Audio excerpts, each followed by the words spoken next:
My girlfriend said, "I need space, don't contact me." I responded, "All right." Then I posted the vacation pics I found of her with another man, tagging his wife. Suddenly, my phone was blowing up with their panicked calls.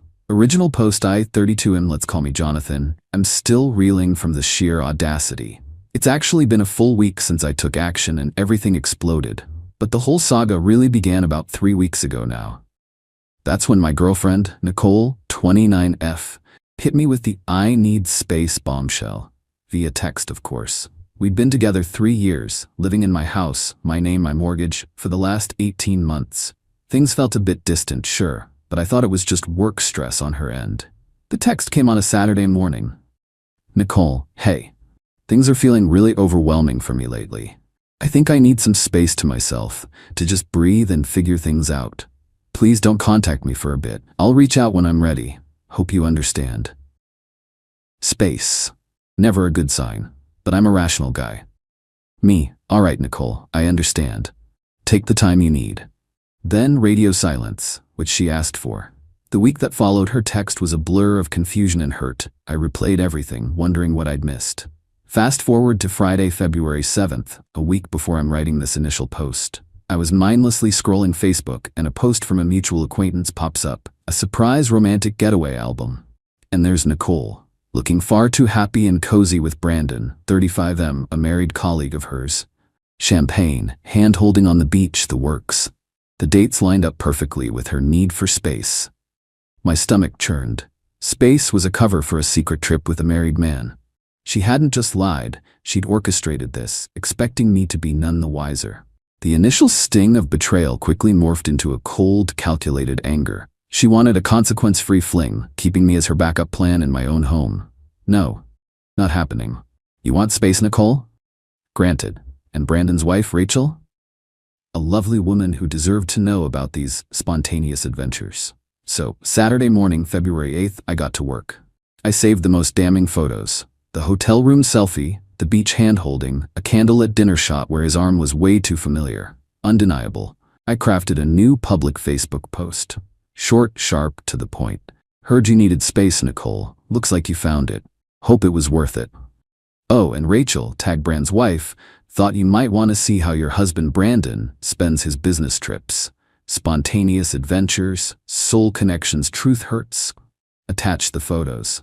Every single one. That immediate aftermath last week was insane. My phone went into meltdown about 30 minutes after that post went live.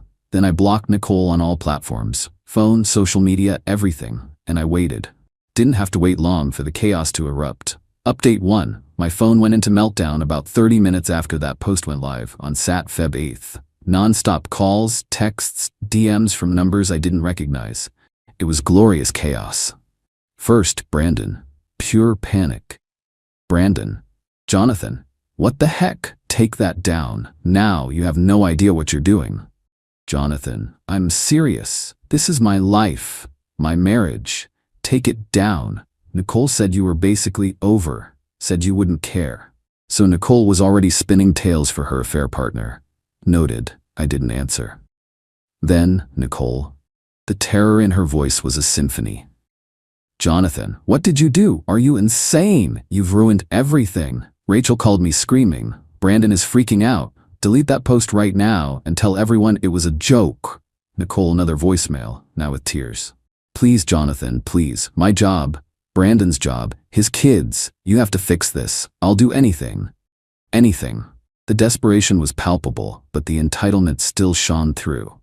The expectation that I'd clean up her mess. Next, the flying monkeys. Nicole's BFF Samantha, always superficial. "Jonathan, that was a really rotten thing to do. Nicole is a mess. People make mistakes, taking it public and dragging Rachel into it. Low blow. Me, a mistake is forgetting milk, Samantha. A planned vacation with a married man while lying to me is betrayal. Rachel deserved to know. Period." Then Nicole's older sister, Pamela, 33F, who always treated Nicole like a saint. "Jonathan, I cannot believe your cruelty. Nicole is heartbroken. Brandon's wife is going ballistic. You've potentially destroyed lives. Nicole told me you two were having problems. This is how you react?" Me. Nicole wasn't figuring things out. She was having an affair. My reaction is to not be a doormat. Yes, I tagged Rachel. She deserved the truth. Blocked. The beauty was I didn't have to lift another finger. The truth was out. Their panic was the direct result of their actions seeing daylight. Rachel, Brandon's wife, sent a brief, polite DM. Thank you. I don't know all the details from your side, but the pictures speak for themselves. I appreciate you letting me know. I replied, I'm sorry you had to find out this way, Rachel. You deserve better. The Facebook post went viral locally. Nicole and Brandon were getting roasted. And Nicole? Still technically has all her stuff at my house. She'd asked for no contact, and I've honored that. No outreach from my end. Just that one very public mic drop. She's been trying to reach me from burner numbers, alternating between begging and vague threats. Lady, you detonated your own life. I changed the locks on Monday, Feb 10th. Simple. Effective. She hasn't tried to come back yet. Probably holed up somewhere, attempting damage control. Good luck with that. Let's see what happens when she finally surfaces for her belongings, or when Rachel makes her next move. This isn't over. Update 2. The past couple of weeks have been a masterclass in escalating entitlement from Nicole and her enablers, but the consequences are hitting them hard. The attempted siege, so about 5 days after the post, which was Saturday, Feb 8th, on Thursday evening, February 13th, my doorbell camera pings. It's Nicole, looking like she's been through a ringer. Tries her old key. No dice. Tries the smart lock. Access denied. Then the banging starts, full-on pounding. Nicole, yelling through the door. Jonathan, I know you're in there. Open this door. This is my home too. I have rights. I watched on the camera, silent. Her rights to my solely owned house vanished with her space trip. After more yelling and some tears, her phone comes out. Minutes later, a car pulls up. Pamela and their mother, Carolyn 60F, who views Nicole as a flawless angel. Carolyn. Jonathan, open this door immediately. You can't lock our Nicole out. She has belongings in there. This is cruel. Pamela, we're calling the police if you don't open up. This is harassment. Police? For changing locks on my own house after my non-resident girlfriend cheated? Be my guest. I stayed silent. They banged and yelled for another 10 minutes. Nicole wailing dramatically. Quite the show for the cul-de-sac. Eventually, they retreated, Carolyn practically dragging Nicole away. The smear and dirty tricks. Next, the smear campaign kicked into high gear. Mutual acquaintances started contacting me, fed sob stories by Nicole's camp. Heard you threw Nicole out with nothing. She says you were controlling and punished her for wanting independence. Brandon's wife is psycho. Nicole was just a supportive friend. You twisted it. The mental acrobatics were impressive. Nicole, the victim. Brandon, the misunderstood. Rachel, the psycho. Me, the villain. I gave a few key people the concise truth with a link to the post. Most got it. Then came the nasty stuff. First, a call from my boss. An anonymous party emailed HR claiming I was unstable, prone to violent outbursts, and creating a hostile environment by publicly harassing a colleague, Brandon. They even implied I might misuse sensitive company data. Thankfully, my boss knows me. We chatted, I explained, showed him Rachel's DM. HR did a cursory interview and it died. But the attempt to screw with my job? Desperate. Second, someone reported my car abandoned in front of my own house. An orange sticker. Cleared it up with a quick call, but still. Petty. Third, the pièce de résistance. Nicole, via Carolyn, demanded her share of the house. Carolyn left a voicemail claiming Nicole invested emotionally and did household upkeep. She sometimes bought bread, I paid the mortgage and all bills. So she was owed $50,000 for pain and suffering and loss of residence. I laughed and saved the voicemail. The Revenge Phase 2 Legal Edition. Their entitlement and dirty tricks pushed me. It was time for a more robust response. I hired a sharp lawyer. Step 1. Cease and desist. We fired off a C&D to Nicole, Pamela, and Carolyn. It detailed their harassment, defamation, and warned that further contact or attempts to damage my reputation property would result in immediate legal action, including damages and a restraining order. We attached their own texts and voicemails. Step 2. The belonging standoff. Nicole, through Carolyn, already breaching the C&D, demanded access to get her things. My lawyer's reply. Miss can provide a list of personal belongings. Mr. Jonathan's last name will pack them. A third party, not family, can collect them from the curb at an appointed time. No entry. Items not claimed in 7 days will be disposed of. The outrage from Carolyn was apparently epic. He can't do that. What if he breaks her things? My lawyer's cool response? Provide the list. Step 3. The knockout. Brandon and Rachel.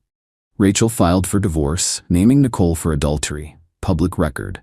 My lawyer formally offered Rachel's lawyer my cooperation and evidence. Nicole's space text, the post, her panicked voicemails, to counter any lies Brandon might tell in court. Brandon was trying to claim he was the victim. My evidence would vaporize that defense. The fallout for Nicole and Brandon is biblical. Brandon's reportedly on his brother's couch, career torched. Their conservative company was not amused by the scandal, and Rachel is taking him to the cleaners. Nicole, unemployable in her field locally. Back with Carolyn, who's now also under a C&D. The $50 demand vanished. They wanted war. They got a precision strike. Their entitlement bubble burst. Watching it happen, truly priceless. Final update.